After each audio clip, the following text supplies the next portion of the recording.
today we're going to have a look at faking a bit of speed like I did on that little intro. And the way we're going to do that, we're going to use some hammer-ons and pull-offs. Hammer-ons and pull-offs are quite easy. Some of you might have done them before, some of you might not have. They work like this. We play a note with our first finger and we either put a note down or we lift your finger up and play the note that our first finger is holding. So when we put our finger down, it's called a hammer-on. When we take our finger off, it's called a pull-off. So we're going to start with hammer-ons. We're going to start really easy. You can pick any note on the neck, doesn't really matter where you go. You're going to put your first finger down, you're going to play it with the plectrum, and then you're going to slam your finger down on one of the notes next to it. Now that can either be the note directly next to it, so a semitone, or the note after that, a whole tone. When we push down, we need to aim for right near the fret. It'll make it a bit easier for us.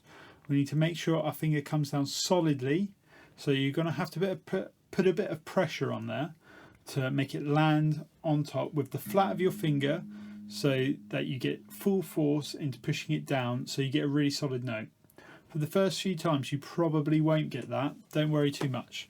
Just try and make sure that you keep doing it, and eventually it will get easier. So we're going to play the note and slam it on the next. Sometimes that's easier on a high string. It's entirely up to you to practice. I'm going to do that really close.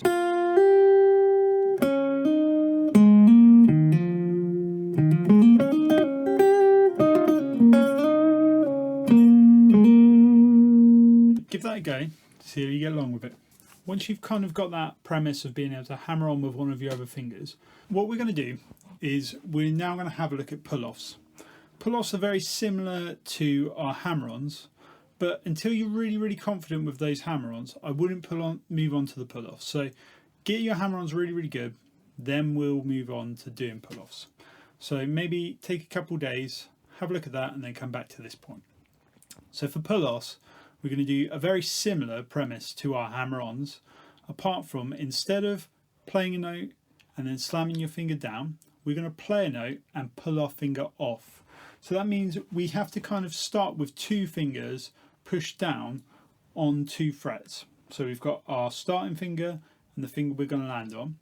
We're going to play the note and then we're going to let it pull off to the next one. Now getting it clean is really tricky. That wasn't very clean. Let's try it on this one. You don't want the other notes to ring out when you're doing it. I'm going to give you a close-up view of that so you can see what I mean. So you get your first finger and your third finger, or your second finger, depending which one you're going to start on. You play your note and then you pull it off. As you're pulling off, do a downwards motion and kind of flick the string, and that really helps to have the note last long afterwards. So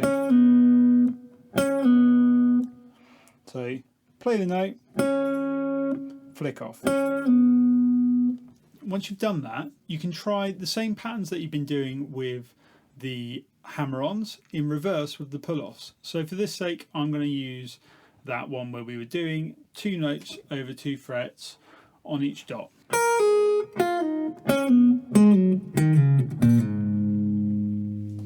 Once you've got that, you might want to try going up a scale doing hammer-ons and then down a scale doing pull-offs, like this.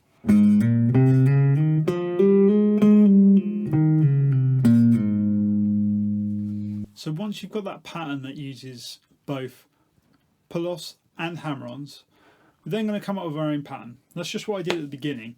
So I pretended to play really quick by using those hammer-ons to play lots of notes. So I did this little pattern where I went.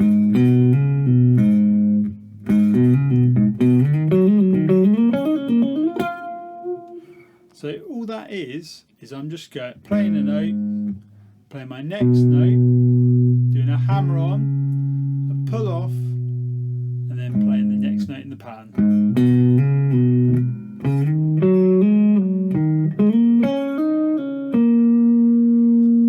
And it's actually the same pattern over and over again. I'm not changing anything, and it can sound really good. So here's what I'm going to ask you to do. Come up with your own pattern. If it can move, that'd be amazing. If it doesn't need to move, still cool. It could be a pattern that repeats. Doesn't have to be especially long, but try and make something that sounds really musical and nice, and not just a technique exercise. So, like my pattern at the beginning, something that you can imagine using in a song. And I look forward to hearing them. Record them and send them back to me. I always loved hearing them. I had loads of really good entries for the last one. So I'll hear you guys soon. Cheers. Bye.